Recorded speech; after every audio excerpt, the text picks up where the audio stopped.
On the morning of March 6, 1981, Marianne Bachmeier rose early and got ready for the day. She pulled on a green overcoat and a handbag and left her home in the northern German city of Lübeck. She arrived at the Lübeck District Court a little before 10 a.m. and made her way into courtroom 157, where a trial was in session. She walked to the back of the chamber and stood with her bag clasped between her hands. Legal proceedings continued. Calm and collected, and without saying a word, Marianne drew one hand out of her bag, and with the Beretta 70 pistol now gripped in it, she fired 6 shots straight into Klaus Grabowski's back. You see, almost a year later, on the 5th of May 1980, 7-year-old Anna Bachmeier set out for school. She was Marianne's daughter, her only child. A vibrant and strong-willed youngster, Anna decided to skip attendance that day, likely as a form of rebellion against her mother, with whom she'd had an argument the previous evening. She roamed through the streets in search of a childlike form of entertainment, and she was spotted by Klaus Grabowski, a neighbor and local butcher whose home the girl had entered previously to play with his cats. Anna found herself in the man's house once more, possibly having been enticed for the same purpose as before. But Grabowski's intentions were steeped in the highest form of sadism. Anna was held hostage for hours, during which time Grabowski sexually assaulted her. He then strangled the girl to death with his fiancée's tights before packing her bound body into a cardboard box which he left on the bank of a nearby canal. Grabowski confided the crime to his fiancée, who immediately turned him into the police. He was apprehended at a bar the same day as the murder and was taken into custody on suspicion of that murder. Now back at the Bachmeier home, Marianne was not yet aware of the horror which had befallen her daughter.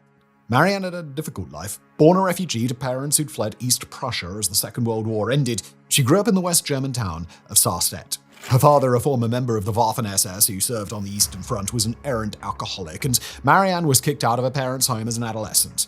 She fell pregnant around the time she turned 16, but with no means to provide for the infant, she gave up her child for adoption. It has been reported that she suffered homelessness around this time and gave birth to another child at age 18, but that child too was given up for adoption. By age 22, Marianne had moved north to the city of Kiel, where she once more gave birth, this time to Anna, on the 14th of November 1972. Marianne raised Anna as a single mother, moving to Lübeck with her daughter, where she worked at a local bar to provide for both of them. Marianne's life was racked by instability, and she regularly stayed until the after-hours to party, while Anna sometimes slept on the floor nearby.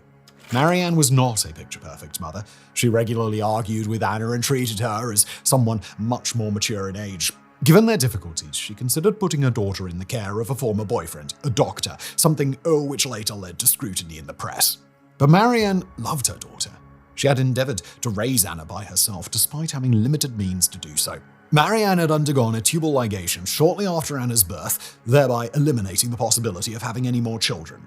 Anna was therefore all she had, and despite their imperfect life, she was her everything. Marianne's traumas had not stopped with her unstable upbringing. At age 18, and while pregnant with her second child, she'd been raped, reportedly at gunpoint, by an intruder in a property in which she'd been sheltering. Not long after, her boyfriend left her, leaving her to carry out her second pregnancy alone.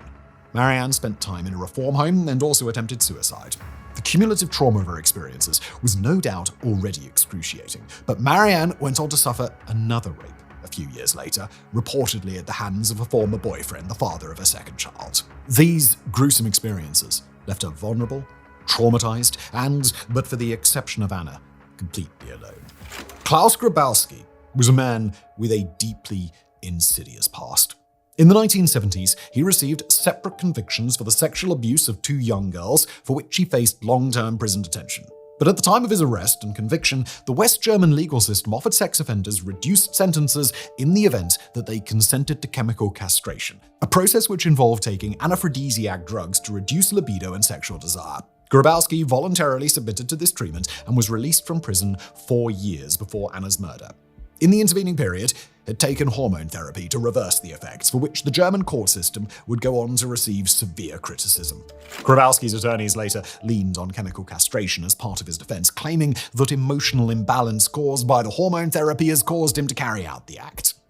In the wake of Anna's deplorable murder and his fiancée's admission to the police, Grabowski was returned to prison and immediately confessed to the killing. His trial began several months later.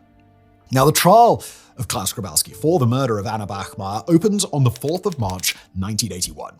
In spite of her own horrifying experiences and having herself been let down by the justice system, Marianne probably still had high hopes that the case would work against Grabowski. He had confessed, after all, and there could surely be very little mitigation in the case of a fully grown man luring an infant girl into his home, raping and murdering her, and then tossing her body into a sealed container. This was a man who had already demonstrated his willingness to carry out similar depravity, not least through his 2 convictions for sexual assaults on minors. But as the trial got underway, the accused and his attorneys began to make heinous allegations in an attempted defense. Grabowski made the astonishing claim that it was 7-year-old Anna who'd attempted to seduce him, and that she had tried to extort money from him by threatening to accuse him of inappropriately touching her. Grabowski concluded that he carried out the murder out of fear of having returned to prison and as a means to silence Anna. Only 3 days in, Marianne had had enough. She illegally procured a .22 caliber handgun and smuggled the weapon into the courthouse as the murder trial continued. Once inside of Grabowski, she emptied an entire chamber at her daughter's assailant. Her aim was straight and true, and 6 of the 8 bullets found their way into their target, who was turned with his back to Marianne. Marianne was swiftly apprehended, but not before Grabowski slumped to the ground and died of his wounds. She was taken into custody to await trial for premeditated murder.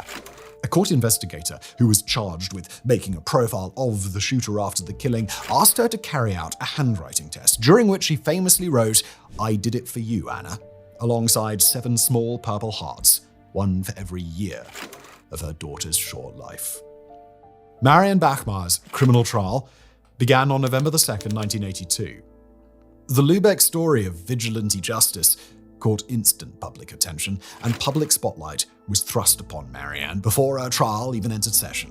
Not all of this was positive attention. Scrutiny was placed upon her record as a mother, including her previous pregnancies, and the report that she had been due to move her daughter into foster care with her former boyfriends later the very same day that Anna was killed.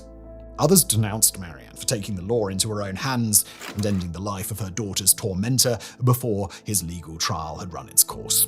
But Marianne also became the subject of sympathy, given the harrowing circumstances of her daughter's death and the events which led her to do what she'd done.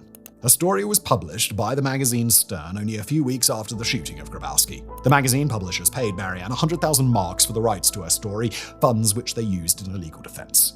Her attorneys did not contest the killing, but aimed to add context in light of the various mitigating circumstances and argued that the state bore some culpability for what had happened, having failed to properly castrate Grabowski. They also shed some light on Marianne's perhaps unfair adultification of her daughter, revealing Anna was her only support, a friend, and sometimes even an advisor. The weight of the public's interest and sympathy seemed to pay off. State prosecutors dropped the murder charge, and after a 28-day trial, Marianne was convicted of premeditated manslaughter and illegal possession of a weapon. She was given a sentence of 6 years for the killing of Grabowski and was released in 1985 after serving only 3. She relocated to Nigeria and remarried, although obviously never had any more children. Marianne was diagnosed with terminal pancreatic cancer in 1996 and returned to live in Lübeck as her health declined. She died in September of 1996 at the age of 46 and was buried alongside Anna in Lübeck Cemetery. Marianne had, years before, paid for a double grave for both her and her daughter, telling the undertaker that, quote, "It is for Anna and me. Soon I will be with her." Marianne's last few months were documented in the media once more. It was revealed that in spite of intending to be buried with her daughter, she had not wished to return to Lübeck, only doing so as her health faded and her condition reached the stage of palliative care, something more feasible in Germany than her home in Sicily, where she'd moved after her marriage in Nigeria broke down. This was perhaps understandable, given all that had taken place. Marianne also revealed that the decision to shoot Grabowski that day was a calculated choice, both as a means of retribution for the brutal death of her daughter and to prevent her assailant from further smearing Anna's name with his courtroom claims. The story of Marianne Bachmeier became a cause célèbre, and she was hailed as Germany's most famous vigilante. The killing was also depicted in several documentary films and 3 other films, as well as in the theatre play This Is For You, Anna. But perhaps the most famous depiction of all was in a famous recreation of the shooting, to this day circulated, sometimes erroneously as authentic footage, but which was, in fact, lifted from a 1984 film entitled The Bachmeier Case: No Time for Tears. The scene provides an immortal and haunting testimony to the horrific story to this day.